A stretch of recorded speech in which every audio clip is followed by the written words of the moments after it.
अल्हम्दुलिल्लाहि रब्बिल आलमीन वस्सलातु वस्सलामु अला सय्यिदिल मुरसलीन अम्मा बअदु फ़अऊज़ु बिल्लाहि मिनश शैतानिर रजीम बिस्मिल्लाहिर रहमानिर रहीम अस्सलातु वस्सलामु अलैका या रसूलल्लाह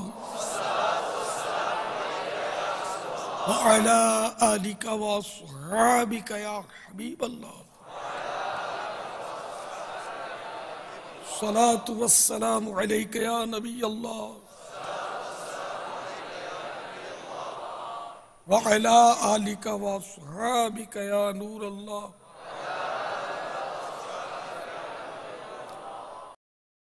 हज़रत सैयदना अब्दुर रहमान बिन समोरा रज़ियल्लाहु तआला अन्हु फरमाते हैं, एक दिन सरकार अबद करार शाफ़िए रोज़े शुमार दो आलम के मालिक व मुख्तार सल्लल्लाहु तआला अलैहि वसल्लम हमारे पास तशरीफ लाए और फरमाया, मैंने देखा कि मेरा एक उम्मती पुल सिरात पर कभी घुटनों के बल और कभी पेट के बल रेंग कर चल रहा है और कभी तो नीचे लटक जाता है।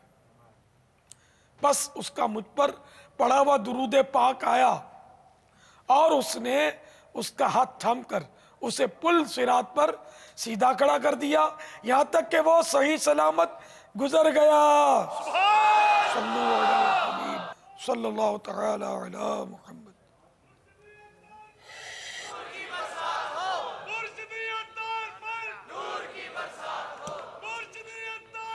कई ऐसे नाजरीन होते होंगे घुमाने के बाज़ औक़ात पहली बार शिरकत करते होंगे या कुछ मंजर इनके लिए शायद नया होता होगा। ये चाय के बाद चाय के प्याले में पानी डालना है ना, ये उमूमन ये चलता वलता नहीं होगा कहीं और या अपने मतलब कि इसको यूँ लेकर तो ये से हम ये लेकर चल रहे हैं, लेकिन थोड़ा सा ये बता देना क्या है ये। पानी चाय से पहले पिया जाता है।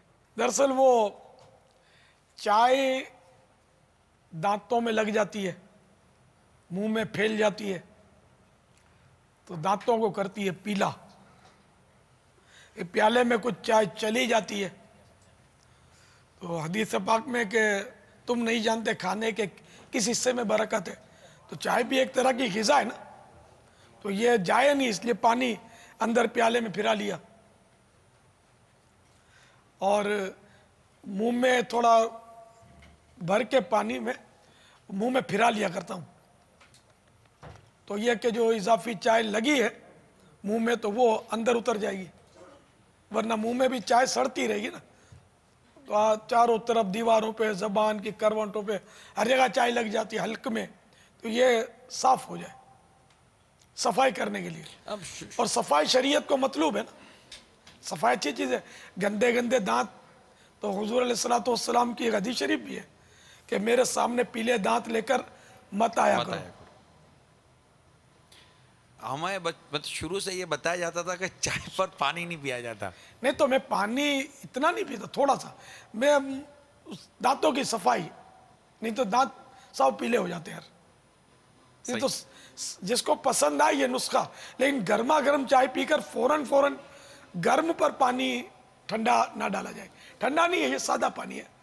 तो मेरे को तो कुछ देर हो गई है, अरे फिर आते हैं करते हैं तो वो जब तक तरकीब बन जाती है। अगर कोई ना करे तो गुनाहगार होगा? गुनाहगार नहीं होगा। और पानी इस तरह पीना चाय पर सुन्नत से भी साबित नहीं, बल्कि चाय पीना सुन्नत है या नहीं कलाम तो इसमें ना कि इसका भी सबूत नहीं पड़ा है कि सरकार सल्लल्लाहु तआला अलैहि वसल्लम ने चाय पी या नहीं पी। 11वीं महीना ना सुन्नत है तो चलो बताओ चाय पीना सुन्नत है? तुम चाय साबित कर दो, हम 11वीं शरीफ साबित करेंगे। न बिरयानी खाते हैं, पराठे खाते हैं, पिज्जे उलाड़ते हैं, तो इनको मतलब ये नहीं होता कि क्या सहाबा किराम ने ऐसा किया, सरकार ने ऐसा किया सल्लल्लाहु अलैहि वसल्लम। लेकिन शैतान फौरन वसवसा डालता है, जहां हमने गौस पाक का नाम लिया तो ले 11वीं शरीफ किसने मनाई, 12वीं शरीफ किसने मनाई, हमने मनाई, ईद मिलाद किसने मनाई, हमने मनाई। अल्हम्दुलिल्लाह अल्हम्दुलिल्लाह। न सिर्फ हमने, करोड़ों मुसलमान मना रहे हैं बेशक, और दुनिया के मुख्तलिफ ज़बानें बोलने वाले मना रहे हैं। अल्हम्दुलिल्लाह। बाबा बाज़ बात कप में थोड़ी पत्ती भी बची होती है। अब अगर कप को पानी में हिलाकर पिए तो पत्ती भी साथ पी जाए? इतना मुश्किल सवाल कर दिया है इसमें। तो वो चाय जिसमें से निकालते हैं ना, पोरिंग कहलाता है वो, पोरिंग। ये पोरिंग चाय को डालना, तो वो जो छन्नी होती है चाय की, वो फिर इतनी आला किस्म की हो कि वो पत्तियों का रास्ता रोक सके। पक्की हुई चाय की पत्ती का तो मुझे नहीं पता। कच्ची पत्ती जो है ना, ये तो लूज मोशन के लिए मुफीद है। थोड़ी सी, हाँ मैंने पढ़ा था, थोड़ी सी अगर लूज मोशन हो किसी को, पत्ती फाँक ले तो इंशाल्लाह फ़ायदा होगा। लेकिन इस तरह के जो भी तिब्बी चुटकुले होते हैं, ये तबीब के मशवरे के बगैर इस्तेमाल नहीं करने चाहिए। तबीब इजाज़त दे तो ही किए जाए, क्योंकि बाजों को फ़ायदा करे, हो सकता है किसी को ना भी करे, उल्टा हो जाए। पत्ती कहाँ गया पता चले क्या क्या क्या हो गया। मदनी चैनल पर आ गई, मदनी चैनल पर सुना था। सल्लु अलल हबीब सल्लल्लाहु तआला अला चले मुहम्मद। देखिए इब्तदा में आने के फवाइद, कैसे प्यारे प्यारे हिकमत के मदनी फूल मिले। अब बच्चे को चाय की पत्ती हो बहुत थोड़ी देनी होगी, नहीं बिल्कुल ही लोक लग जाए बेचारे वो अंदर में, तो ये तबीब के मशवरे से करना चाहिए। तबीब यही बोलेगा कि मैं हूं ना, मैं चाय की पत्ती कहाँ बोल दूंगा तो मुझे फीस कौन देगा, ये एक प्रॉब्लम हो सकता है। मशवरा किस तबीब से करना है ये भी सोचना चाहिए। दियानतदार तबीब होते हैं, ऐसा नहीं है, खौफ खुदा वाले होते हैं। दुरुस्त मशवरा देने वालों की भी मतलब है कि कमी नहीं कह सकते। और ये हकीम का मसला है, डॉक्टर इसमें रहनुमाई शायद नहीं करेगा। देसी नुस्खा, ये घरेलू चुटकुले होते हैं इस तरह के, जो वो काम कर जाते हैं जो बाज़ औक़ात बड़ी बड़ी दवाएं नहीं करती। सल्लु अलल हबीब सल्लल्लाहु तआला अला मुहम्मद। अस्सलामु अलैकुम वरहमतुल्लाहि वबरकातुहू। वरहमतुल्लाहि वबरकातुहू। मेरा अमीर अहले सुन्नत से ये सवाल है, इस्लाम में वो कौन सी शख्सियत हैं कि जिनकी मिरास सबसे पहले तकसीम की गई? इसके बारे में जवाब अता फरमाएं, जज़ाकल्लाह। सबसे पहले मीरास जो है वो किसकी तकसीम की गई? ये एक सहाबी रसूल थे, हज़रत साद बिन रबी रदी अल्लाह तआला अन्हु की मीरास सबसे पहले इस्लाम में तकसीम की गई। वल्लाहु तआला अअलम व रसूलुहु अअलम अज़्ज़ा व जल्ला व सल्लल्लाहु तआला अलैहि व आलिहि वसल्लम। सल्लु अलल हबीब सल्लल्लाहु तआला अला मुहम्मद। आजकल पाकिस्तान के अक्सर हिस्से शदीद सर्दी की लपेट में हैं। सर्दी से बचने के लिए उमूमन गर्म स्वेटर और शाल वगैरह इस्तेमाल किए जाते हैं। सवाल ये है कि क्या इस्लामी बहनें बुर्का के कोट गाउन के ऊपर स्वेटर पहन सकती हैं? अगर बुर्के के ऊपर स्वेटर पहनती हैं तो जिस्म की हैयत यकीनी हद तक ज़ाहिर होती है। दूसरा खदशा ये भी है कि चूँकि हमारी तरफ से इस्लामी बहनों को बिल्कुल सादा बुर्का पहनने की तरगीब दी जाती है, इस तरह मुमकिन है कि दीदा ज़ेब और रंग बिरंगी स्वेटर पहनना राइज हो जाएगा। अगर मदनी मुज़ाकरे में जल्द रहनुमाई फरमा दी जाए तो मदीना मदीना होगा। दुआओं की दरख्वास्त। सवाल इस्लामी बहनों से कोई रिलेटेड था कि वो मदनी बुर्का पहनती हैं और फिर सर्दियां सख्त हैं और तुम बुर्का भी सादा पहनाते हो, तो कहीं ऐसा ना हो कि ये नक्शो निगार वाले स्वेटर मदनी बुर्के पे चढ़ा लें। मैंने कभी बुर्के पर स्वेटर पहनते आज तक देखा नहीं, कि औरतों को देखने का रुझान नहीं है, यार देखना भी नहीं चाहिए। खुदा बेहतर जाने पहनती है नहीं पहनती ना। बुर्के पर का मतलब स्वेटर को पहनेगा, हाँ नीचे तो ज़रा पहनेंगी, सर्दी लगेगी तो इस्लामी भाई भी पहनते हैं। इस्लामी तो आसरा ही नहीं करते ना, ऊपर तरह तरह के नक्शो निगार वाले पहन ही लेते हैं, समझे। पापा ये भी अर्ज करना था कि रंग आपने पिछली मरतबा सर्दियों में फाइनल किया था, अब ये कि वो तरह तरह के रंग हैं, तो ये जो रंग आपने पास किया वो कौन सा है? ये चादर वाला रंग है? जी जी, मतलब रंग का स्वेटर पहन, स्वेटर का नहीं था वो, असल वो यूके में और जहाँ बर्फबारियाँ होती है ना, ये उनके लिए था कि चलो एक रंग मखसूस कर लेते हैं। तो ये चादर का रंग जो है इस तरह का, वो बड़ा जो होता है ना जैकेट या क्या बोलते हैं, कोट टाइप का। जैकेट बापा था, लॉन्ग कोट भी कहते हैं, लेकिन वो है सर्दियों का। मुख्तलिफ इलाकों में हमारा जैसे कि बाज़ ऐसे इलाके होते हैं जिनमें ठीक ठाक सर्दी शुरू हो जाती है, तो फिर नीचे स्वेटर पहनना, फिर ऊपर ये पहनना, बाद होगा फिर कहीं और अंदर बैठो, घर में बैठो तो स्वेटर उतारे कैसे, तो वो जैकेटें पहनते थे। तो उनके लिए फिर आपने ब्राउन कलर पास फरमाए थे। उन्हीं के मशवरे से सब ये जी, सब हाँ। मौजूद थे जो भी थे, तो तय हुआ था। तो अब यहाँ जो दावत इस्लामी के कच्चे कच्चे हैं ना, वो तो सर्दी हो या ना हो वो पहने रहते हैं, कोटियाँ चढ़ा लेते हैं, और कुछ ना फैशन का जहन भी होता है ना, टिप टाप का। वरना जो हमारे जिम्मेदारान जो है ना, वो अब भी मतलब ऊपर नहीं पहनते, यानी कि वो छोटी सतह की जिम्मेदार नहीं, बड़ी सतह के अराकीन शुरा वगैरह कहाँ पहनते हैं। हाँ बेचारे जब सर्द मुल्कों में जाते हैं तो वहाँ तो मजबूरी है, वहाँ पहनना भी चाहिए, क्योंकि वहाँ अगर इस तरह खाली कुर्ते में रहेंगे तो सर्दी लग गई तो ये भी तो मना है ना कि अपने आप को मुसीबत पे आफत पे पेश करे कि सख्त सर्दी है, बचने के असबाब है, फिर भी ना करे बहादुरी यहाँ भी कर दे। और खाली यूँ पहनेंगे या उतार देंगे बनियान, मेरे को सर्दी नहीं लगती।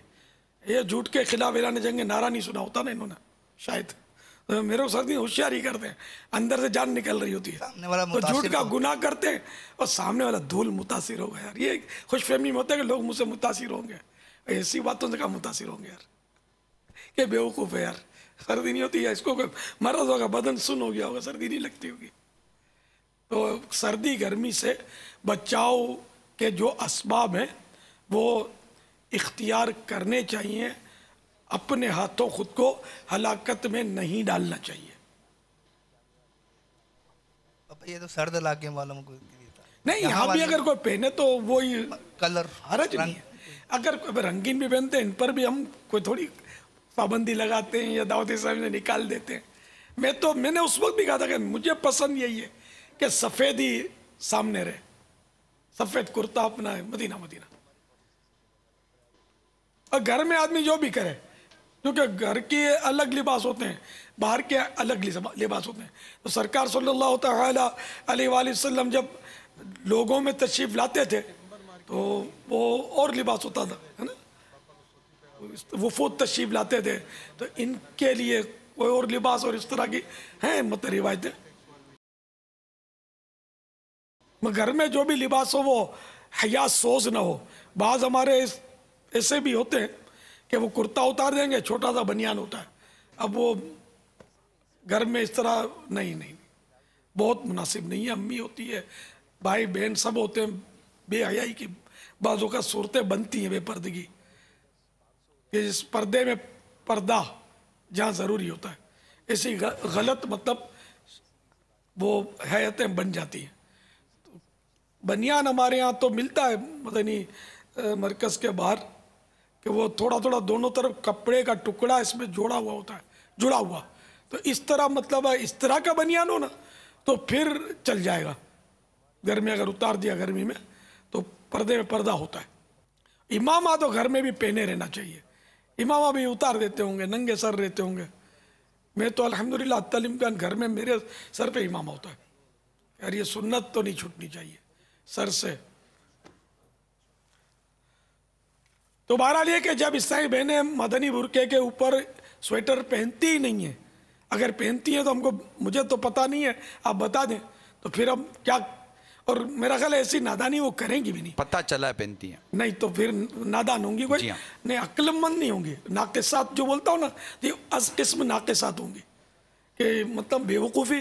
तो फिर बुरका का को चढ़ा रखा है, ऊपर पर्दा बुर्का क्या हुआ। और जो बाहर जब एकदम स्वेटर चिपकेगा, तौबा अस्तगफिरुल्लाह, शर्म नहीं आती ऐसा लिबास पहनती है। तौबा करो और जल्दी मतलब अंदर ऊपर बुरका, फाइनल बुरका होना चाहिए। बिल्कुल बिल्कुल। छी ऐसी औरतों की तरफ देखना भी नहीं चाहिए। और दावत इस्लामी वालियाँ थोड़ी करती होंगी, वो कोई नहीं आ गई होंगी तो इस तरह की होंगी। पर्दा पर्दा है, शरीयत में पर्दा है। औरतों के साथ चुस्त लिबास पहनने की इजाज़त नहीं है। हाँ, अपने घर के अंदर शौहर के लिए जो कोई जीनत करे करे, बाहर नहीं, गैर महारिम के सामने नहीं। वल्लाहु तआला अअलम व रसूलुहु अअलम। अज़्ज़ा व जल्ला व सल्लल्लाहु तआला अलैहि व आलिहि वसल्लम। सल्लू अलल हबीब सल्लल्लाहु तआला अला मुहम्मद। मेरा नाम मोहम्मद नदीम अत्तारी, मेरा ताल्लुक़ गुलज़ार तैयबा से है। बापा की बारगाह में मेरा सवाल अर्ज़ है, अपनी मौत की दुआ करना कैसा है? क्या मौत की दुआ मांगने के ताल्लुक से भी सवाल हुआ। हजरत सैयदना अबू हुरैरा रदियल्लाहु तआला अन्हु बयान करते हैं, महबूब रब्बुल इबाद सल्लल्लाहु तआला अलैहि वसल्लम ने इरशाद फरमाया, तुम में से कोई मौत की आरजू ना करे, नेककार तो इसलिए कि शायद वो नेकियां बढ़ा ले, और बदकार इसलिए कि शायद वो तौबा करे। ये हदीस पाक बुखारी की है। बुखारी शरीफ की एक और हदीस पाक सुनिए। हजरत अनस बिन मालिक रदी अल्लाह तआला अन्हु से रिवायत है, रसूल करीम सल्लल्लाहु तआला अलैहि वसल्लम का फरमान अज़ीम है, कोई दुनियावी मुसीबत से परेशान होकर मौत की तमन्ना ना करे, और अगर मौत की तमन्ना करने के सिवा कोई चारा ना हो तो यूं दुआ करे, ए अल्लाह जब तक जिंदा रहना मेरे लिए बेहतर है उस वक्त तक मुझे जिंदा रख, और जब मेरे लिए वफात बेहतर हो उस वक्त मुझे वफात दे दे। सदरुल शरीआ हजरत मौलाना अमजद अली अलैहि रहमतुल्लाह अल वली बहार शरीयत जिल्द 3 सफ़ा 658 पर फरमाते हैं, मरने की आरजू करना और इसकी दुआ मांगना मकरूह है जबकि किसी दुनियावी तकलीफ की वजह से हो, मसलन तंगी से बसर औकात होती है, या दुश्मन का अंदेशा है, माल जाने का खौफ है, और अगर ये बातें ना हो बल्कि लोगों की हालतें ख़राब हो गई, मासियत यानी नाफरमानी में मुब्तला है, इससे भी अंदेशा है कि गुनाह में पड़ जाएगा, तो आरज़ू मौत मकरूह नहीं। यहाँ मकरूह से मुराद मकरूह तहरीमी और नाजायज़ और गुनाह। तो इसलिए मौत की आरज़ू दुनियावी मुसीबतों से तंग आकर करने की इजाज़त नहीं। बाज़ बीमार भी बीमारी से तंग आकर मौत की आरज़ू करते हैं, दुआ मांगते हैं कि बस दुआ करो मैं मर जाऊं, तो ये जायज़ नहीं है, गुनाहगार होगा। तो गुनाहों में पड़ जाने के खौफ से अगर दुआ मांगता है मौत की तो जायज़ है, ये भी ज़हन में। मदीने में मौत की आरज़ू करता है सआदत पाने के लिए, तो उसकी तो क्या बात है। यूं मुझको मौत आए तो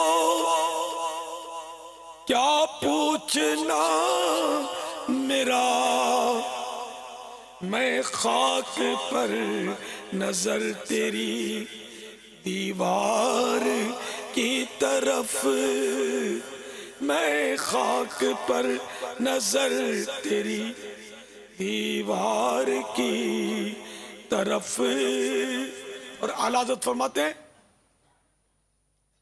तैबा में मर के ठंडे चले जाओ आंखें बंद, तैबा में मर के ठंडे चले जाओ आंखें बंद, सीधी सड़क ये शहर शफाअत नगर की है, सीधी सड़क ये शहर शफाअत नगर की है। SMS के ज़रिए सवाल आया था पापा कि इस शेर का मतलब समझा दें। मिट्टी ना हो बर्बाद पसे मर्ग इलाही, जब खाक उड़े मेरी मदीने की हवा हो। इसका मतलब पूछ रहे थे। यह ज़ौक़ नात का शेर है, शानशाह सुखन हज़रत मौलाना हसन रज़ा ख़ान हसन रहमतुल्लाह तआला अलैह का। यानी ये आरज़ू कर रहे हैं कि मैं मर जाऊं, और जब मैं मिट्टी में मिल जाऊं मरकर जब, तो जब क़यामत कायम होने लगे, हश्र यानी उठना, हश्र के माने उठना, तो जब उठना हो, उठाया जाए क़यामत के रोज़, तो हवा इन मुंतशिर खाक के ज़र्रात को जब जमा करे तो ज़ह नसीब इधर उधर की हवा ना हो, हवा हो तो मदीने की हवा हो।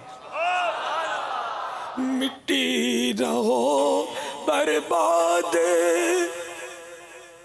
बसे मर्ग इलाही, मिट्टी न हो बर्बाद बसे मर्ग इलाही, जब खाक उड़े मेरी मदीने की हवा हो,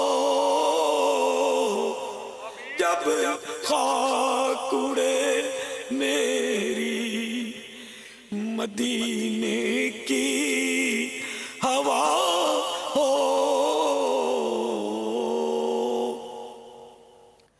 वल्लाहु तआला अअलम व रसूलुहु अअलम। अज़्ज़ व जल्ल व सल्लल्लाहु तआला अलैहि व आलिहि वसल्लम। सल्लू अलल हबीब सल्लल्लाहु तआला अला मुहम्मद। ये मेरे को सवाल पूछते रहोगे, आप भी कोई जवाब दोगे मेरे सवाल का? इनसे ना पूछ लूं मैं? हाजरीन से तो जवाब देगा गुलदस्ता दुरूद व सलाम पाएगा इंशाअल्लाह। सुभान अल्लाह।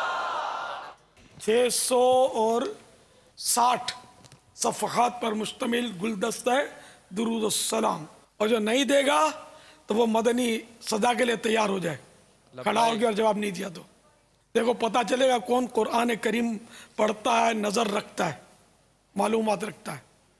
चलिए बताइए, सूरतुर रहमान जो कुरान करीम की मशहूर सूरत है, इसका क्या नाम है?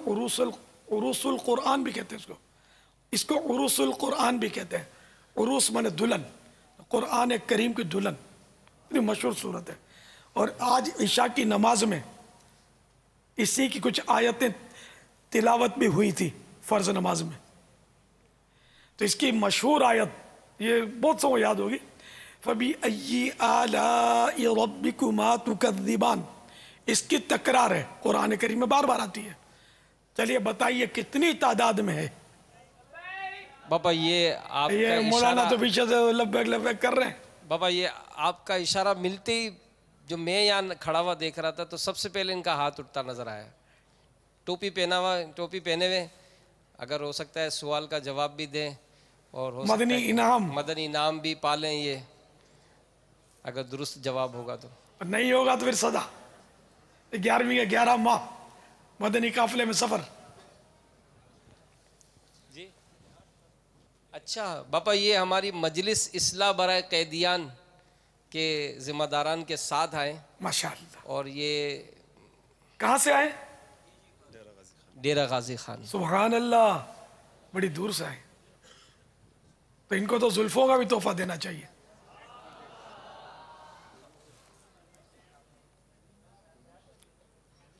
जवाब 31 मरतबा। जवाब दुरुस्त है। ये हाफिज साहब होंगे शायद, कितनी मालूमात है। फबी अय्यि आलाइ रब्बिकुमा तुकज़्ज़िबान, ये सूरतुर रहमान में 31 मरतबा, 31 ये गलत तलफ़ुज़ है। 31 मरतबा हाफिज साहब करीम में। हाफिजों को भी याद ना हो इतना, ये माशाअल्लाह हो गए मालूमात अम्मा का शौक होगा। मरहबा। अब तो बेटे आप मदनी हुलिये में आ जाओगे तो मदनी काम को मदनी चांद लग जाएंगे इंशाअल्लाह 12। बापा किसी सबब से ये डेरा गाजी खान में जेल में थे और वहीं पर ये माहौल से वाबस्ता हुए। अच्छा, साबिका कैदी भी है? जी जी बापा। अल्लाह आप अता फरमा दें, अगर आज मुलाकात भी हो और आपके हाथों से इमामा शरीफ भी सजा लें, ये मुस्तकिल हो जाएगा। माशाअल्लाह, ये ना कैदी होकर ऐसी मालूमात और आज़ादों को पता ही नहीं है। देखो कमाल कर दिया यार, माशाअल्लाह। सल्लू अलल हबीब सल्लल्लाहु तआला अला मुहम्मद। अस्सलामु अलैकुम रहमतुल्लाहि व बरकातुहू। व अलैकुम अस्सलाम व रहमतुल्लाहि व बरकातुहू। हरीम फातिमा शेखपुरा से बोलती हूँ। पापा चन्नी को मेरे नारे सुनाए। है जब आप आजानी से प्यार है सर पे इमामा सजाब रहेगा इंशाअल्लाह अज़्ज़ोजल्ला हुस्न मदीना लगा रहेगा इंशाअल्लाह अज़्ज़ोजल्ला हम गुस्ताखाने शोर से बेजार हैं, हम गुस्ताखाने शोर से बेजार हैं, बेजार हैं, हम गुस्ताखाने शोर से बेजार हैं, बेजार हैं। अब देखो ये है दावत इस्लामी ने कैसा अमली बाइकाट है कि बच्चे भी नारा लगा रहे हैं कि हम गुस्ताखान रसूल से बेजार हैं, बेजार हैं। क्या हम गुस्ताखाने रसूल से बेजार हैं, बेजार हैं, हम गुस्ताखाने रसूल से बेजार हैं, बेजार हैं, हम गुस्ताखाने रसूल से बेजार हैं, बेजार हैं। अज़मते मुस्तफा रिफ़अते मुस्तफा इज़्ज़ते मुस्तफा रिफ़अते मुस्तफा हुस्न जमाले मुस्तफा सल्लु अलल हबीब सल्लल्लाहु तआला अस्सलाम वालेकुम रहमतुल्लाह। वालेकुम अस्सलाम व रहमतुल्लाहि व बरकातुह। मेरा नाम है हाजी मोहम्मद सिद्दीक। ये मैं जहाँ खड़ा हूँ ये मेरी दुकान है। इस मार्केट में मेरी 6 दुकानें हैं, सब जल चुकी है, कोई कुछ नहीं बचा है। हमारे लिए दुआ करना कि हम जो हमारी मार्केट दोबारा बन जाए, हम अपने पैरों पे खड़े हो जाएं। और मेरा सवाल ये है कि फायर ब्रिगेड वाले अगर सुस्ती करे तो उसके ऊपर शरई मसला क्या है? देखो दिल जला हुआ बेचारों का। आज टिम्बर मार्केट वालों की खुसूसी शिरकत भी है। एक तादाद है जो टिम्बर मार्केट वाले तशरीफ लाए। ये बाबुल मदीना के टिम्बर माने लकड़ी, लकड़ी मार्केट। ये बाबुल मदीना में रबीउल अव्वल शरीफ में यानी अभी 1 महीना भी शायद पूरा नहीं हुआ है कि ये बाबुल मदीना की मशहूर टिम्बर मार्केट में आग लग गई और शायद 200 दुकानें या कुछ इतनी मतलब जल गई और मकानात भी जल गए। अरबों रुपए का शायद नुकसान हो गया। और बेचारे बाज रोडों पे आ गए। देखो ना इनकी 6 दुकानें जल गई। अब बेचारे पता नहीं क्या गुजर रही होगी इन लोगों पर। अल्लाह ताला इन सबको नेमल बदल अता फरमाए, सब्र अता फरमाए, अजर अता फरमाए। फायर ब्रिगेड वालों की सुस्ती भी लगता है कि इन्होंने नोट की है ना। जब भी दिल जला हुआ कि एक तो हमारी दुकानें जल रही हैं, घर जल रहे हैं, असासा जल रहा है और ये फायर ब्रिगेड वाले हैं क्या। तो अब ये कि फायर ब्रिगेड वाला हो या कोई भी हो जिसका इजारा हो यानी कि नौकरी हो और उसको उजरत मिलेगी और ये तय हो कि जैसे 1 दिन की नौकरी की ये उजरत और इतना इतना काम करना ये होता है, तो अब इसमें सुस्ती करेगा तो जितनी सुस्ती उसने की, एक तो उर्फन जो थोड़ी बहुत चल जाती है, इसके अलावा जो यानी कि सुस्त काम करे यानी होता ही है कि जो एतदाल हो ना, नॉर्मल, इस अंदाज से काम करना होता है इजारे वाले को, मुलाजिम को। तो अब अगर नॉर्मल अंदाज से ये नीचे उतरेगा तो ये इसकी सुस्ती कहलाएगी। दरमियाना अंदाज से नीचे उतरा तो ये इसकी सुस्ती कहलाई। अब इस सुस्ती की वजह से जितना काम में हरज हुआ इसकी तनख्वाह इसको कटवानी पड़ेगी। ये इस पर कंपलसरी है, वाजिब है, क्योंकि इतने हिस्से की तनख्वाह जितना इसने काम नहीं किया और उजरत ले रही है, तो ये इतने हिस्से की उजरत इसके हक में हराम है। अब ये कोई मजदूर हो, तामीराती काम करता हो या बढ़ई का काम है, कारपेंटर हो, रंगरेज हो, जो भी हो, अगर वो इसमें इस तरह की कोताहियां करेगा तो उतना हिस्सा, या ये ब्रिगेडियर, फायर ब्रिगेडियर हो, तो जो भी हो इसको मतलब इतना हिस्सा कटौती करवानी होगी। हाँ, कोई प्राइवेट सेठ है और वो माफ कर देता है तो वो माफ हो जाएगी। और अगर जैसा गवर्नमेंट का इदारा है, फायर ब्रिगेड तो गवर्नमेंट का इदारा है ना, हाँ ये गलबन गवर्नमेंट का इदारा है, तो अब वहाँ किससे जाकर ये कौन माफ करेगा? अफसर तो माफ करते हैं, कई अफसर माफ करते हैं, खुद चोर के बाप होते हैं, ये ज़्यादा चोरियां करते होते हैं, इनके माफ़ करने से तो माफ़ थोड़ी होगा, तो ये कटौती करवा ले। हाँ, जो अफसर खुदा का खौफ रखने वाला होगा तो वो माफ़ नहीं करेगा ना, कि उसको माफ़ करने का हक नहीं है कि ये माफ़ कर देगा, जाओ घूमो फिरो मौज करो, तनख्वाह लेते रहो, मैं साइन कर दूंगा तनख्वाह की उस पर। तो ये कई इदारों में अंधी चलती होती है, और गवर्नमेंट के इदारों में एक तादाद है जो नौकरी इसीलिए ढूंढती है, और नौकरी मिलती थोड़ी है बगैर रिश्वत के। या रिश्वत हो या बहुत पावरफुल सोर्स हो तब नौकरी मिलती है, गवर्नमेंट जॉब जिसको बोलते हैं। तो इसलिए कि इसमें पूछने वाला कोई नहीं होता आमतौर पे, हमारे यहाँ ये देखा गया है कि पूछने वाला इतना होता नहीं है कोई, तो इसमें अंधी चला सकते हैं ये, और यूं अपनी रोजी हराम करते रहते हैं। यार जिस दिन इसने जानबूझकर छुट्टी की, और कानूनी छुट्टी इसकी बनती नहीं थी, और इसने छुट्टी कर ली, उस छुट्टी के दिन की इसने तनख्वाह ले ली, यह हराम है, वापस लौटानी पड़ेगी, तौबा भी करना होगा, हराम काम क्यों किया। यही प्राइवेट इदारे में भी अगर ऐसा किया तो अगर सेठ ने माफ नहीं किया तो नौकरी तो, ये तनख्वाह तो कटवानी पड़ेगी।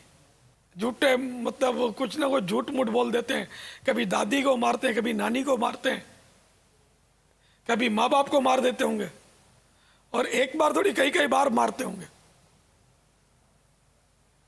मेरी दादी का इंतकाल हो गया है, जनाजे में जाना है, छुट्टी हो गई, फिर 2-4-6 महीने बाद भूल जाता होगा। एक कहावत है कि दरोग रा हाफिजा ना बाशुद, यानी जो झूठा होता है उसका हाफजा नहीं होता, याददाश्त कमजोर होती है उसकी। तो ये फिर बोलता होगा कि मेरी नानी मर गई, तो ये बार बार मारता होगा, मरी या मरी हुई नानी को मार डालता होगा जो पहले से ही मरी हुई हो, बरसों फोत हुए होंगे, और छुट्टी लेने के लिए वो नानी का इंतकाल हो गया, तो आज मैं नहीं आ सकूंगा। तो नानी के इंतकाल पर भी कोई मतलब छुट्टी देना ये दुकानदार पर फर्ज या वाजिब तो नहीं हो गया ना। जनाजे में कितनी देर लगती है। तो बहरहाल ये कि इस सिलसिले में आप वो हलाल रोजी कमाने के 50 मदनी फूल, ये मुलाजमत पेशा भी लें, मुलाजिम रखने वाले भी लें, यानी सेठ भी पढ़े, इनके लिए भी मसाइल हैं इसमें। बेहतरीन रिसाला जो सबको यानी कि फ़ायदा देगा, वो बहुत मुख्तसर सा रिसाला है, कोई 32 सफ़े होंगे शायद, मेरे ख्याल में ज़्यादा सफ़ात नहीं है इसके। मकतबतुल मदीना से ले लीजिए, यही 15-20 रुपया दिया होगा, बल्कि इसको तो बाज़ारों में मार्केटों में ये तकसीम करने वाला रिसाला है। लगेरे रसाइल ये बाज़ार के काम का है, एक एक के हाथ में दे, नौकर के, सेठ के, खोल के देखेंगे इंशाअल्लाह आपका भी बेड़ा पार होगा। बहुत सस्ता इंशाअल्लाह सवाब कमाने का मौका मिलेगा कि हमारे रिसाले आम लोग जो किताबों वाले बेचते हैं इनसे सस्ता होता है। Only 21 pages, 21 सफ़हात। अच्छा, बहरहाल ये कि मैंने यहाँ मुतलकन मसला बताया, फायर ब्रिगेड वाले हों या कोई भी हों, और ये भी ज़रूरी नहीं कि हर फायर ब्रिगेड वाला सुस्ती ही करे, कई ऐसे खौफ खुदा वाले होंगे जो अपनी जान लड़ा देते होंगे, तो बेचारे बाजू का दिए शहीद भी हो जाते हैं। फायर ब्रिगेड वाले भी आग की लपेट में आ जाते हैं, और जो जल कर मर जाए वो शहीद है। ऐसे फायर ब्रिगेड वाले हमने देखे हैं, उनकी मूवीज़ हमारे पास आई थी जब हम सिलसिला कर रहे थे, कि जिनको आग बुझाते बुझाते किसी का हाथ जला है, किसी का कमर जली है, किसी का चेहरा जला है, और आग से जलने की तकलीफ़ शायद कह सकते हैं कि सबसे ज़्यादा जिन पर तकलीफ़ होती है ना वो होती है। जी जी। और अब तक उनके वो बदन जो है ना झुलसे हुए होते हैं। जी जी, ऐसे होते हैं। जी जी। और ये दूसरा ये कि अब जैसे अब इनकी दुकानें जल गई 6, तो ये बेचारे दुखे हुए, इनको यूँ होगा कि फायर ब्रिगेड वालों को बादलों से जंप मारनी चाहिए। अब टिम्बर मार्केट की अगर आप लोकेशन देखते हैं ना अपने, तो इसकी गलियाँ हैं, फिर ट्रैफिक भी जाम, फिर जब इतनी बड़ी आग लगेगी तो पब्लिक का भी चारों तरफ हुजूम हुआ होगा, तमाशाइयों का। तो ऐसे में ऐन मुमकिन है कि फायर ब्रिगेड वाले आना चाहते हो, रास्ता ना मिलता हो, और यूँ ये बेचारे, हो सकता है, मुझे नहीं पता कि ताख़ीर से पहुँचे, जल्दी पहुँचे, क्या किया, खुदा बेहतर जाने। तो हो सकता है ये भी एक ताखीर का सबब हो। तो सबको चाहिए कि हुस्न ज़न का जाम पिए कि ये हो सकता है बेचारे मजबूरन इनको देर हो गई होगी, वरना ये फायर ब्रिगेड वालों की बदउनवानियाँ अब तक मुझे याद नहीं पड़ता कि किसी ने मुझे बताई हो, वल्लाहु आलम। लेकिन मतलब करप्शन कहाँ नहीं है, तो इस इदारे में भी होगा, खुदा बेहतर जाने। लेकिन हर फर्द को हम जब भी बोलते हैं, हर फर्द को हम नहीं बोलते, जो गलत होता है उसको गलत बोलते हैं, सही है वो सही है। वल्लाहु तआला अअलम व रसूलुहु अअलम अज़्ज़ा व जल्ल व सल्लल्लाहु तआला अलैहि व आलिहि वसल्लम सल्लू अलल हबीब सल्लल्लाहु तआला अला मुहम्मद। रोज़ी कमाने के 50 मदनी फूल, अमीर अहले सुन्नत का रिसाला बड़े साइज़ में सिर्फ 9 रुपया हदिया और जेबी साइज़ में सिर्फ 4 रुपया हदिया पर ये दस्तियाब है। कोई 1100 11वीं शरीफ की निस्बत से लंगर रसाइल करने वाला सिर्फ 1100, 11वीं का महीना है, आप भले 11 देगे पकाएं, 111 देगे पकाएं, कुछ नेकी की दावत पर भी खर्च कर जा करें, खाना भी खिलाएं बेशक, और कुछ लंगर रसाइल भी कर दिया करें। इसी साल सवाब की नीयत से किसी गरीब की मदद भी कर दिया करें। हमारी मजलिस इस्लाह बराए कैदियान ने 1100 रिसाले के ऐलान किया बाबा। अल मदीना मरहबा। चलो औरों को भी इजाजत है अगर चाहें तो। और 411 यानी 4400 रुपए के ये 1100 रिसाले मिल जाएंगे आपको, सिर्फ 4400 रुपए। जी बाबा। अल्लाह सल्लू अलल हबीब। एक इस्लाम मैंने 111, हमारे नाथ खान इस्लाम मैंने 111 रिसाले। अल्हम्दुलिल्लाह। चलो 11 रिसाले की मैं भी नियत कर लेता हूँ। 11 हाजी अमीन पैसे देंगे मेरे। लब्बैक इंशाअल्लाह। हाथों हाथ 11 चौक 44 रुपये। पापा ये आपके नाम के और भी रिसाले मिल रहे हैं, तो ये सिर्फ यही लेने या कोई से भी ले लें? आपकी तरफ से और रिसाले भी तकसीम करने के लिए इस्लाम में दे रहे हैं। जितनी सवाब की मुझे ज़रूरत है ना नेकियों की, शायद ही किसी को, क्योंकि अब उम्र का जाम लबरेज होने को है और चारों तरफ गुनाह ही गुनाह नजर आ रहे हैं। मुझे बहुत ज़रूरत है नेकियों की, जितनी मिले कम है। सल्लू अलल हबीब सल्लल्लाहु तआला अला मुहम्मद। बापा ये हमारे साथ जिरावाला के इस्लाम भाई भी हैं, पंजाब माशाअल्लाह। ये जड़ा वाला? जी ये जड़ा वाला। सुभान अल्लाह, कसीर इस्लाम भाई जमा कर लिए इन्होंने। जी बापा, अगरचे इमाम शरीफ की तादाद कम लग रही है। ऐसा तो नहीं करो यार, है इमाम वाले कम लगे। मैं ये अर्ज कर रहा हूं, चादर ओढ़ी है, सर्दी है ना वहाँ पर। अच्छा अच्छा नहीं है यार, हम मगर हैं मगर कम है, हो जाएंगे इंशाअल्लाह ज्यादा। यूं ये आशिकाने गौसे आज़म कहा नहीं, माशाअल्लाह। इमाम वाले कितने हाथ उठाएं, निगरानी शुरा को बता दें कि हम इतने हैं। जो हैं यार माशाअल्लाह। जो नहीं है वो अगर दिल की नीयत बनती हो तो, वरना नहीं। दिल की नीयत बनती है वरना झूठ हो जाएगा। तो वो भी हाथ उठाएंगे, हम इंशाअल्लाह हम भी इमामा बांधेंगे, हम भी आशिकाने गौसे आज़म हैं। और जो टेम्परेरी बांध कर आए हैं आज, वो भी नियत करें कि इंशाअल्लाह हम हमेशा बांधेंगे इंशाअल्लाह। सर पे इमामा सजा रहेगा, सर पे इमामा सजा रहेगा, सर पे इमामा सजा रहेगा, रुख पे दारी सजी रहेगी, सर पर जुल्फे सजी रहेंगी, अक्सर नजरें झुकी रहेंगी, हया से नजरें रहेंगी इंशाअल्लाह। अज़्ज़ा व जल्ल सल्लु अलल हबीब सल्लल्लाहु तआला अला मुहम्मद। पापा इस नारे से वो मदनी मुन्नी का भी कुछ देर पहले नारा गुजरा था, मुझे भी याद आता है उसको बेचारे को, मामे के उसको प्यार करना ही भूल किस गए तरह थे। का नारा लगाए पापा? हाँ वो मैं प्यार करना ही भूल गया था कि बेचारी ने इतने अच्छे अच्छे नारे लगाए और अपनी तुतलाती दिल्लू भाती ज़बान में कलाम किया। तो माशाअल्लाह मरहबा। तो ये मदनी मुन्नी होने के बावजूद कहा कि सर पे इमामा सजा रहेगा, लेकिन मदनी मुन्नी को सर पे इमामा सजाने की इजाज़त शरीयत में नहीं। ये कहें अब्बू के सर पे इमामा सजा रहेगा, भैया के सर पर इमामा सजा रहेगा, दादू के सर पर इमामा सजा रहेगा, चाचू के सर पर इमामा सजा रहेगा, मामू के सर पर इमामा सजा रहेगा। हाँ, ये मदनी बुरके का, मदनी मुन्नी ये लगाए, मदनी बुरका सजा रहेगा। अल्लाह अल्लाह अल्लाह। SMS के ज़रिए जो सवालात हमें मौसूल हुए हैं, इनमें एक सवाल ये है कि पापा ख़ुद को गुनाहों से कैसे रोका जा सकता है? ज़ाहिर हो सकता है कि ये कईयों की तर्जुमानी करता हो ये सवाल, खुद को गुनाहों से कैसे रोका जा सकता है? जिस चीज़ की हलाकत खेजी से आदमी मुत्तला हो कि ये चीज़ नुकसान करती है, तो इस मालूमात की वजह से उसके बचने का उससे जहन बनता है। मालूमात नहीं होती तो जहन नहीं होता।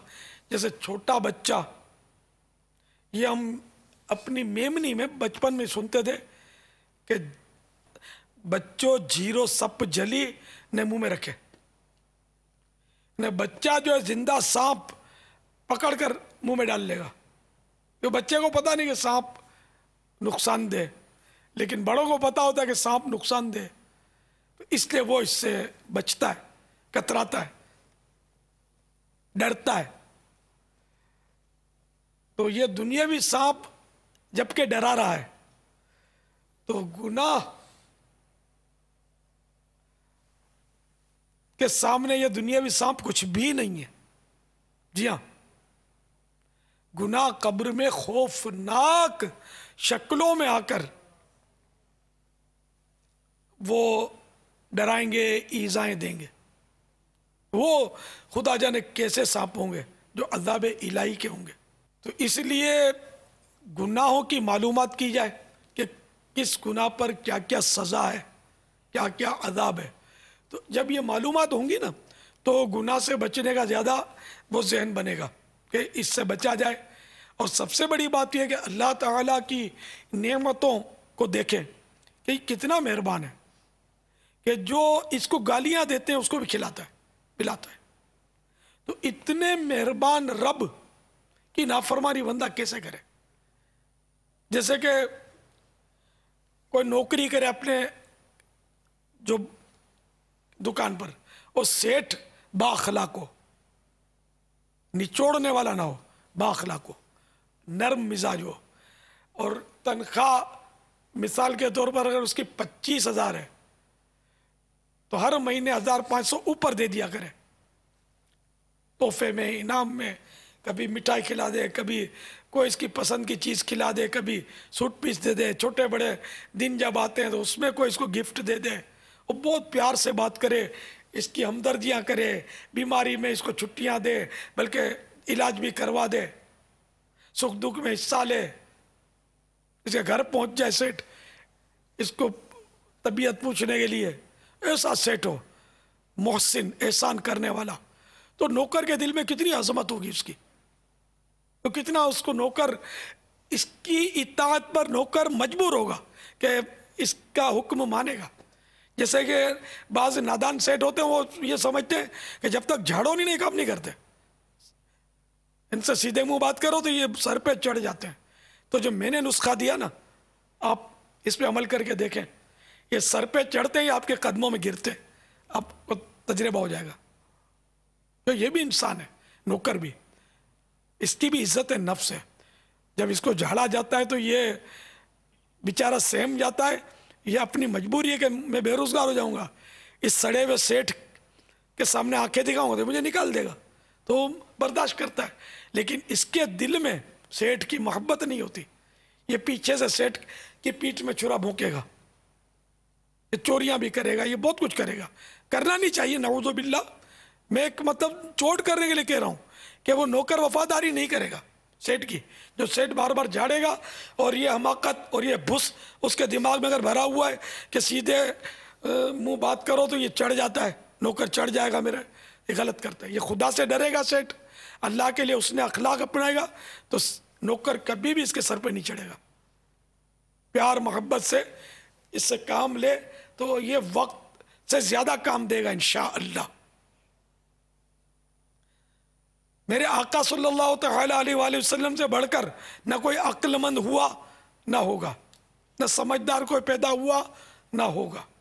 हज़रत सैयदना अनस बिन मालिक रज़ी अल्लाह तआला अन्हु 10 साल तक खिदमत की सरकार सल्लल्लाहु तआला अलैहि वसल्लम की, और इनके कमेंट्स सुभान अल्लाह, तासुरात कि इन 10 साल में मेरे आका सल्लल्लाहु तआला अलैहि वसल्लम ने कभी मुझे नहीं झाड़ा, कभी नहीं डांटा, ना कभी यूं फरमाया कि वो काम क्यों किया और वो काम क्यों नहीं किया।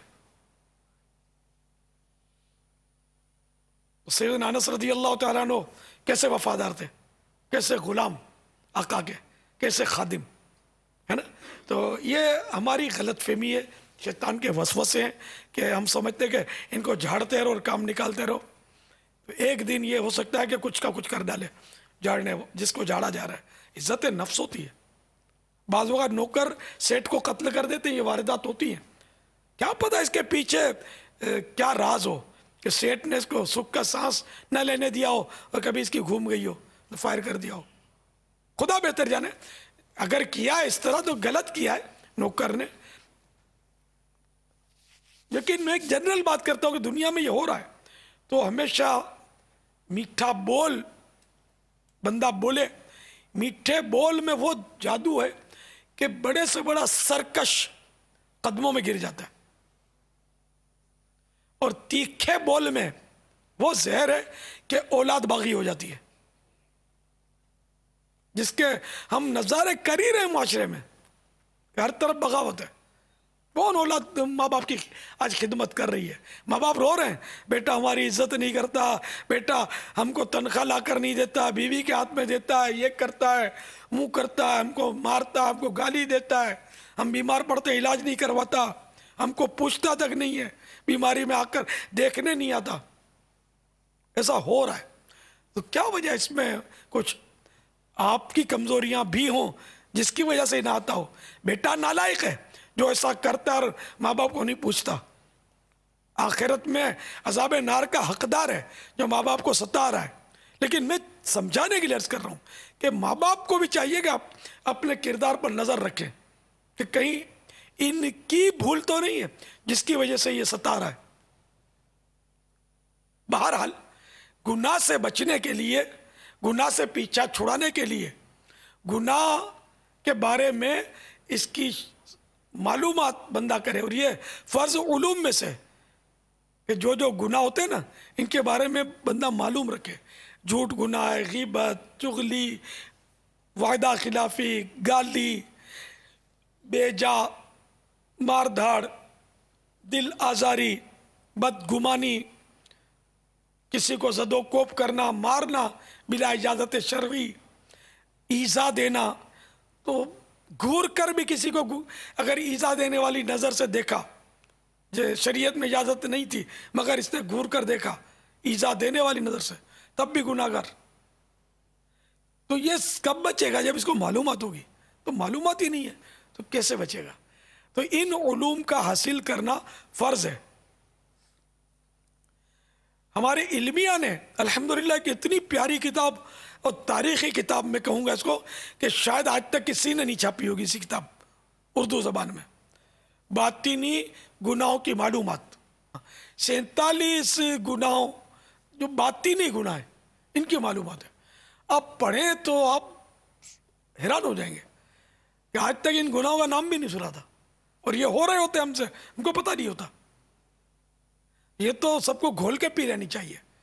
एक बार में काम नहीं चले तो दूसरी बार घोल के पिए इसको, 11 बार घोल के पीना चाहिए इसको। ये मुबालगा कर रहा हूं, यानी बार बार पढ़े ताकि ये याद हो जाए। इम्तिहान देने के लिए तो रट्टा लगाते ही है ना, बार बार पढ़ते ही है ना। स्कूल में, कॉलेज में जो पढ़ते हैं या मदारिस में पढ़ते हैं इम्तिहान देने के लिए, उमूमन मकसूद दुनिया होती है कि अच्छे नंबर आएंगे तो अच्छी नौकरी मिलेगी, वाह वाह होगी, तोहफा मिलेगा, इनाम मिलेगा, अखबार में नाम आएगा, फोटो छपेगी। इसके लिए वो बेचारे वो रट्टे लगा रहे होते हैं। तो हम आखिरत के इनाम पाने के लिए रट्टे क्यों ना लगाएं? हमको भी लगाना चाहिए, काश नसीब हो जाए। यहाँ तो एक बार पढ़ने के ही मतलब लाले हैं तो रट्टा कौन लगाएगा। तो बहरहाल गुनाहों से बचिए, इसके लिए मालूमात हासिल करने के साथ साथ अच्छी सोबत इख्तियार कीजिए। बुरी सोबत में रहकर आप बोलोगे गुनाहों से बच जाऊंगा, ये नहीं हो सकता। अब गटर के पानी में डुबकियां लगाता रहे और बोले कि मेरे कपड़े गंदे ना हों, साफ सुथरे उजले रहे बगले के परों की तरह, तो ये नामुमकिन है। गटर में जो भी डुबकी लगाया गटर के पानी में, कपड़े तो गंदे होंगे, कीचड़ तो लगेगी। तो ये आजकल ये सोबतें गटर के पानी से बदतर है। ये ऐसी सोबतें हैं कि वो जहन्नम में खोते लगवाएंगी, बहुत खतरनाक है सोबतें। ऐसी सोबतें सलाम से पहले गाली होती है, बात बात में झूठ, बात बात में गीबत, बात बात में ऐब खोलना, लोगों का दिल आजारियां करना, फबतियां कसना, आवाजें कसना, क्या नहीं होता आजकल की बैठकों में दोस्तों की। तो आशिकाने रसूल की सोबत में आए, मदनी काफिलों में सफर करें। नाम सुना है ना आपने, सफर तो करें कि बाज़ों का तो एक मदनी काफिले में सफर करने से 3 दिन का सफर करते हैं, चेंज हो जाते हैं, तब्दील हो जाते हैं, नमाजी बन जाते हैं, गुनाहों से बेजार हो जाते हैं। आप आए तो सही, मदनी काफिलों में सफर करें, मकतबुल मदीना के मतबूआ रिसाले पढ़ें, मसलन कब्र का इम्तिहान, क़यामत का इम्तिहान, आप पढ़ें तो सही, गुनाहों से बेजार ना हो जाए तो कहना मुझे। फिर मदनी इनामात और इसका ज़ौक़ पाने के लिए नेक बनने का नुस्खा, ये पढ़ें। आप पढ़ें तो सही इसको, आपको नेक बनने की इंशाअल्लाह हिर्स पैदा होगी कि हाँ मैं भी नेक बनता हूँ, मुझे भी मतलब यानी कि बुरी सोबतों से बचना है, गुनाहों से बचना है, फुला फुला फुला फुला इबादतें करना है। मदनी इनामात का रिसाला ले लें, नेक बनने का फी ज़माना बेहतरीन नुस्खा इंशाअल्लाह मदनी इनामात को पाएंगे आप लें तो सही इसको, खोल के देखें तो पढ़ें तो सही इसको, अब वो पता चलेगा इसमें है क्या। और फिर रोज़ाना फ़िक्र मदीना करके पुर करें, इंशाअल्लाह आपको बहुत कुछ मिलेगा। ज़्यादा बोलने से भी नजात मिलेगी, बक बक बक बक बक रात दिन करते रहते हैं, फिर नऊज़ुबिल्लाह कुफ्रियात भी निकल जाते होंगे, दिल आज़ारियाँ भी होती हैं, गालियाँ भी मुंह से जारी होती हैं, जिसकी इज्जत उतार देते हैं, ऐब खोल देते हैं। ज़्यादा बोलने से ये मतलब गुनाह होते रहते हैं आम तौर पर। तो इसलिए ज़बान पर कंट्रोल हासिल होगा। और गुनाहों से जो बचना चाहते हैं, इनको ये खुशखबरी भी देता चलूँ कि इंशाअल्लाह रहमान आने वाली पीर शरीफ यौम कुफले मदीना है। दावत इस्लामी वाले हर मदनी माह की पहली पीर शरीफ को यौम कुफले मदीना मनाते हैं। इसमें क्या होता है, फजूल बातों से वैसे ही बचना चाहिए, लेकिन इस दिन खुसूसन बचने की मशक की जाती है फजूल बातों से। फजूल बातें गुनाह नहीं है, लेकिन गुनाहों की तरफ जाने का एक बहुत बड़ा दरवाज़ा है कि फजूल बोलते बोलते एकदम बंदा वो गिबत कर डालता है, किसी का ऐब उछाल देता है, कुछ का कुछ कर डालता है। तो ये क्या बोलते हैं, नज़ले को रोको ताकि बुखार से हिफाजत हो। तो फजूल बात ये इन मानों कर यहाँ नज़ले का काम देगी कि बुखार में डाल सकती है, ये गले में खराश डाल देगी, गला खराब कर देगा नज़ला। तो बहरहाल यौम कुफले मदीना, हाँ ज़रूरी बातें जिनकी ज़रूरत होती है, अच्छी बातें, नेकी की दावत, इनफिरादी कोशिश, ये सब कुफले मदीना में मना नहीं है तो करनी है अपने को, ये तो बढ़ानी है। फजूल बातों से जान छूटेगी तो ये बढ़ेंगी, इन पर सवाब मिलेगा। अम्र बिल मारूफ व नह्युन अनिल मुनकर तो करना है, नेकी की दावत देनी है, गुनाहों से बचाना है, उलमा शरई मसला बताएंगे तो ये बताएं, इनका शरई मसला ना बताना कि आज मेरा कुफले मदीना कल पूछ लेना, ये थोड़ी हो सकता है। तो बताना ये तो कुफले मदीना से हटकर थोड़ी है, फजूल बातों से बचना है। बात सूरतों में तो बोलना वाजिब होता है। किसी ने कहा अस्सलामु अलैकुम, तो आपने यूं यूं कर दिया, जो मैं कुफले मदीना लिख कर दिखा दिया, और ये नहीं चलेगा, तो गुनाहगार होंगे कि अब तो जबान से जवाब देना वाजिब हो गया, ठीक है ना। इसी तरह किसी ने छींक मारी, अच्छी अल्हम्दुलिल्लाह कहा, तो सुनने वाले पर वाजिब हो गया कि बोले यरहमुकल्लाह, और इतनी आवाज से बोले कि सामने वाला सुन ले। मकतबतुल मदीना के मतबूआ रिसाले 101 मदनी फूल सफ़ा 13 पर है, छींक आने पर अल्हम्दुलिल्लाह कहना चाहिए। खजाइनुल इरफान सफ़हा 3 पर तहतावी के हवाले से छींक आने पर हम्दे इलाही को सुन्नत मुअक्कदा लिखा है।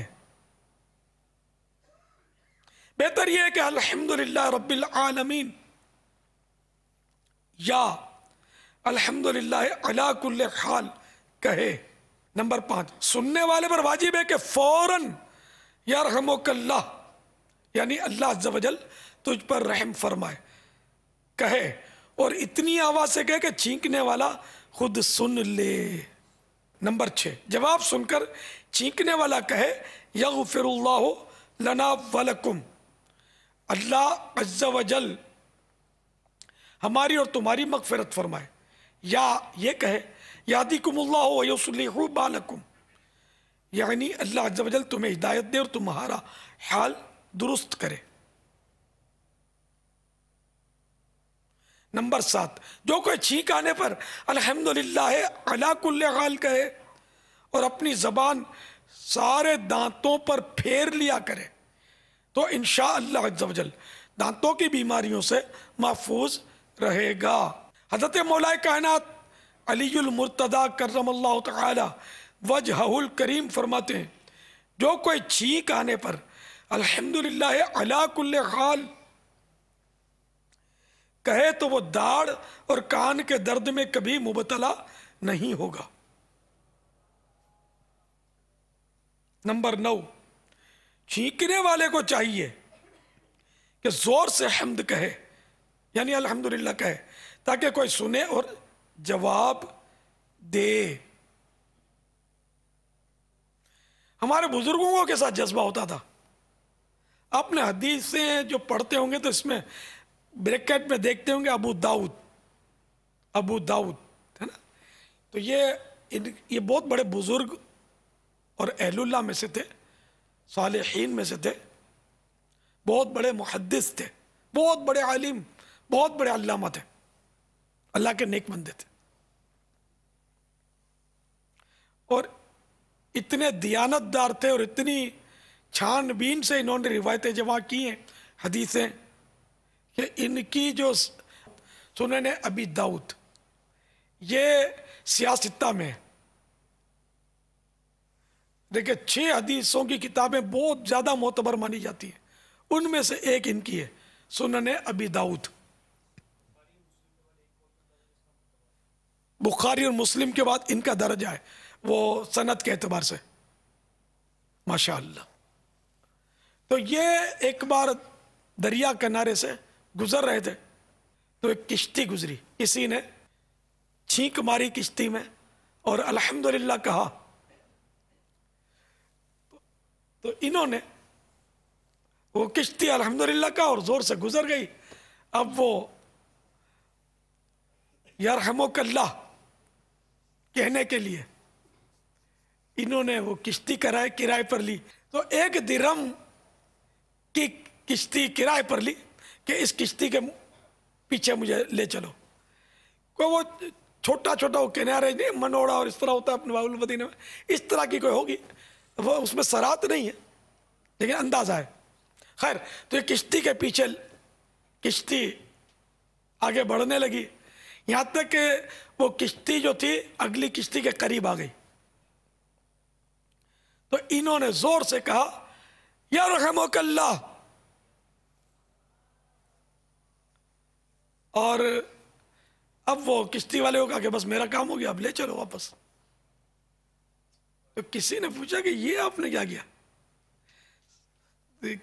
फरमाया कि मैं उसको जवाब देने के लिए इसलिए किश्ती किराए पर ली थी कि मैं उसको जवाब दूँ, ताकि वो जवाब में मुझे यग़फ़िरुल्लाहु लना व लकुम कहे, मुझे दुआ दे, क्या पता उसकी दुआ मेरे हक में कबूल हो जाए। मैं इस जज्बे से मैंने ये किया। सुभान अल्लाह।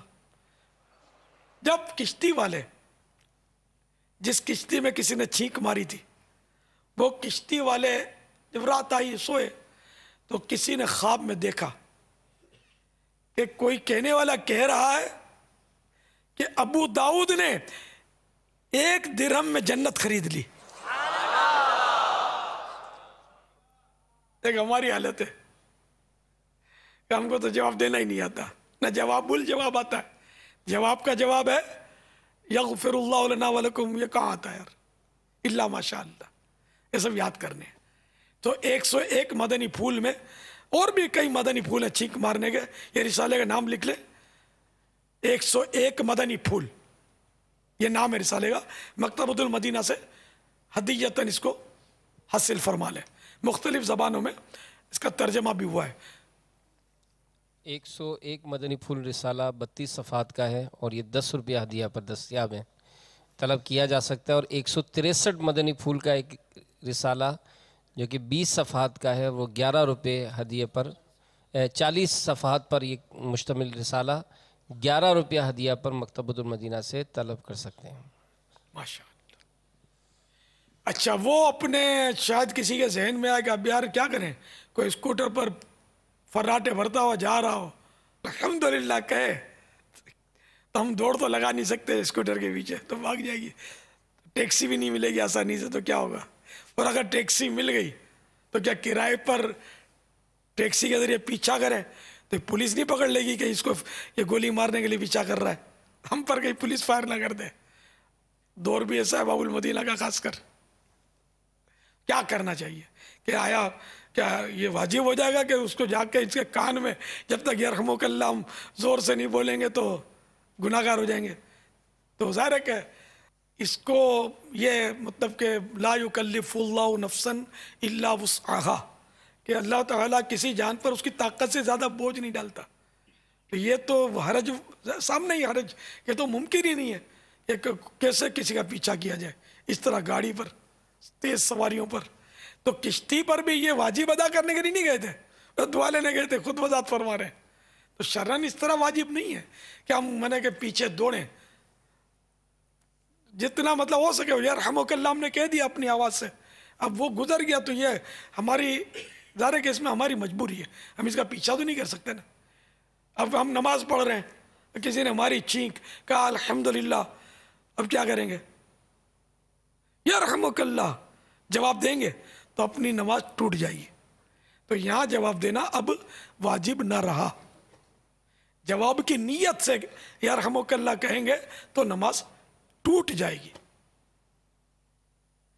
तो ये वाजिब नहीं है अब। और नमाज तोड़कर जवाब देने की भी इजाज़त नहीं है। नमाज को बिला इजाज़त शरई तोड़ना खुद गुनाह है, तो यहाँ ये इजाज़त नहीं है तोड़ने की। तो इंशाअल्लाह रिसाला पढ़ेंगे तो मालूमात और भी बहुत कई उन्वानात पर वहाँ 101 मदनी फूल में सिर्फ छींक के नहीं है, और भी इसमें माशाअल्लाह अहकाम है। इसी तरह एक 63 मदनी फूल का भी रिसाला है, उसमें भी इसी तरह के सुन्नतें और आदाब हैं। ये दोनों रिसाले घोल कर पी लेने चाहिए। इतने इंशाअल्लाह मालूमात का ख़जाना, यानी कि यूँ कहना चाहिए कि ठाठे मारता हुआ समुंदर कूजे में बंद कर दिया है। आप पढ़ें तो सही इसको। वल्लाहु तआला अअलम व रसूलुहु अअलम अज़्ज़ा व जल्ला व सल्लल्लाहु तआला अलैहि व सल्लम। सल्लु अलल हबीब सल्लल्लाहु तआला अला मुहम्मद। अस्सलामु अलैकुम व रहमतुल्लाहि व बरकातुहू। व अलैकुम अस्सलाम व रहमतुल्लाहि व बरकातुहू। अबू अम्मार मोहम्मद यासर अत्तारी, मुअल्लिम, डिस्ट्रिक्ट जेल, गुजरात। हुजूर, बाज़ कैदी सवाल करते हैं कि जो जुर्म हमने दुनिया में किया है इसकी सज़ा हमें दुनिया ही में मिल गई, क्या इस जुर्म की सज़ा आखिरत में भी मिलेगी? मदनी फूल इरशाद फरमा दी, जज़ाकल्लाह। आमीन। इनको दुनिया में जो सज़ा मिलती है जेल में, क्या अब आखिरत में सज़ा मिलेगी या नहीं? आखिरत की सज़ा तो ज़ाहिर बाकी है, किसास तो नहीं है ये, ना ये कोई मतलब हमारे यहाँ कोई इस्लामी सज़ाएं भी नहीं है, और हर इस्लामी सज़ा में भी ऐसा नहीं है कि वो गुनाह से ही पाक हो जाएगा। किसास में है ना गुनाह से पाक होना, तौबा तो करनी है। तो ये जेल में जो सज़ा मिली, ये दुनियावी सज़ा आखिरत की सज़ा माफ़ नहीं करवाएगी। आखिरत की सज़ा के लिए ये कि बंदा सच्ची तौबा करे और आइंदा वो गुनाह ना करने का अज़्म करे, पक्का इरादा, वरना वो बात बनेगी नहीं। चाहे जन्म कैद हो, उसको तौबा तो करनी होगी। कितना आसान तो है तौबा करना। सच्ची तौबा करे अल्लाह से, अल्लाह माफ़ करने वाला है, गफूर रहीम है। वल्लाहु तआला अअलम व रसूलुहु अअलम। अज़्ज़ व जल्ल व सल्लल्लाहु तआला अलैहि व आलिहि वसल्लम। सल्लू अलल हबीब सल्लल्लाहु तआला अला मुहम्मद। अस्सलामु अलैकुम व रहमतुल्लाहि व बरकातुहू। व अलैकुम अस्सलाम व रहमतुल्लाहि व बरकातुहू। मुर्तज़ा अत्तारी अल मदनी, डिस्ट्रिक्ट जेल बहावल नगर। बाबा जानी, आपकी बारगाह में सवाल ये है कि जेल के मदरसों में पढ़ने वाले बाद कैदी फ़र्ज़ नमाज के साथ साथ तहज्जुद, इशराक, चाश, अवाबीन पर आमादा हो जाते हैं और नफली रोज़े भी रखते हैं माशाअल्लाह, मगर उनमें से किसी पर क़ज़ा नमाज़ें बाकी हों तो उनको उन क़ज़ा नमाज़ें पढ़ने की तरग़ीब दिलाई जाती है।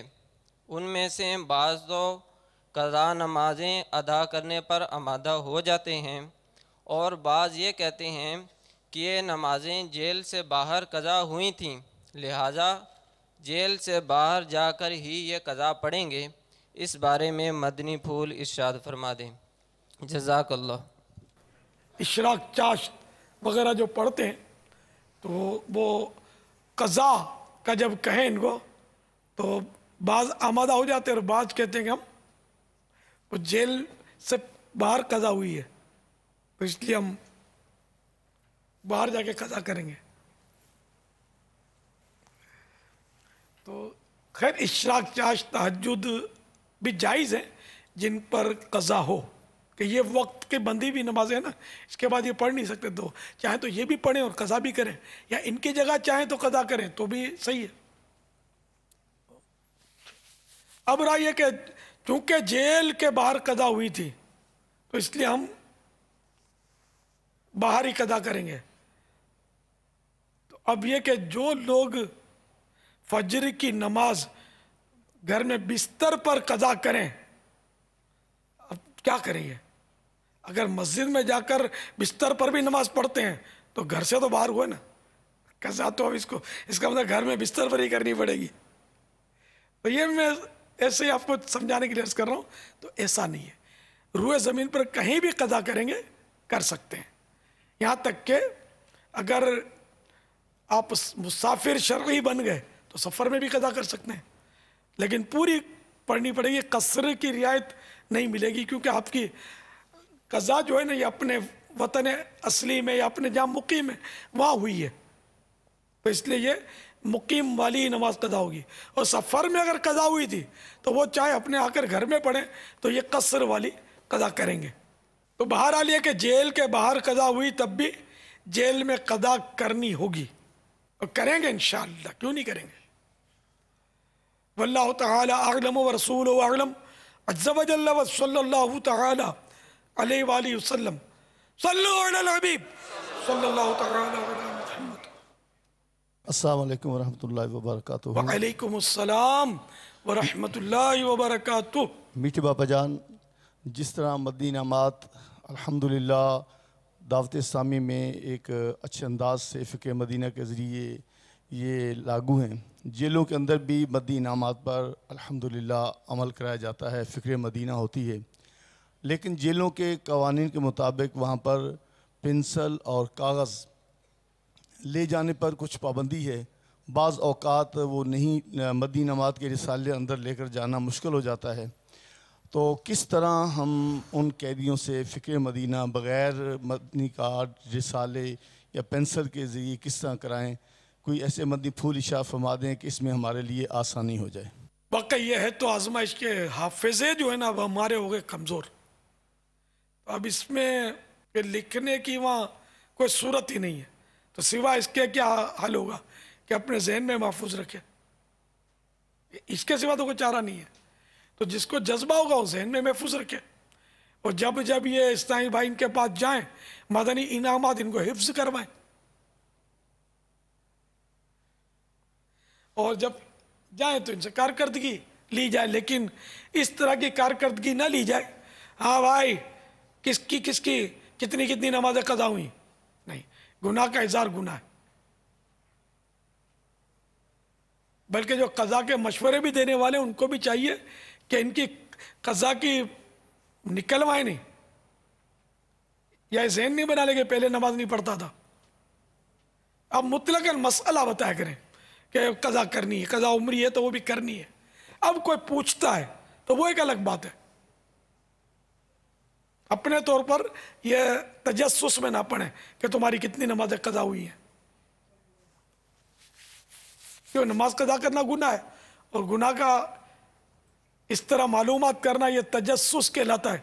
और कुरान करीम में यह हुक्म है वला तजस्ससू, यानी टो में मत पढ़ो, गुनाहों की टो में मत पढ़ो। वल्लाहु तआला अअलम व रसूलुहु अअलम अज़्ज़ा व जल्ल व सल्लल्लाहु तआला अलैहि व आलिहि वसल्लम सल्लु अलल हबीब सल्लल्लाहु तआला अला मुहम्मद। अस्सलामु अलैकुम व रहमतुल्लाहि व बरकातुहू। व अलैकुम अस्सलाम व रहमतुल्लाहि व बरकातुहू। प्यारे बापा जान, जिस कैदी को जेल के अंदर इमाम बनाते हैं अपनी बैरिक में कमरे में नमाज़ पढ़ने के लिए, तो बाज़ कैदी ये सवाल करते हैं कि ये इस तरह गुनाह करके आया है, हम इसके पीछे नमाज नहीं पढ़ेंगे, क्या इस तरह कहना कैसा? इसके बारे में मदनी फूल इरशाद फरमा दीजिए, जज़ाकल्लाहु खैरा। जेल में तौबा का दरवाज़ा बंद नहीं हो जाता, बंदा भले जेल में बंद है, अगर उसने गुनाह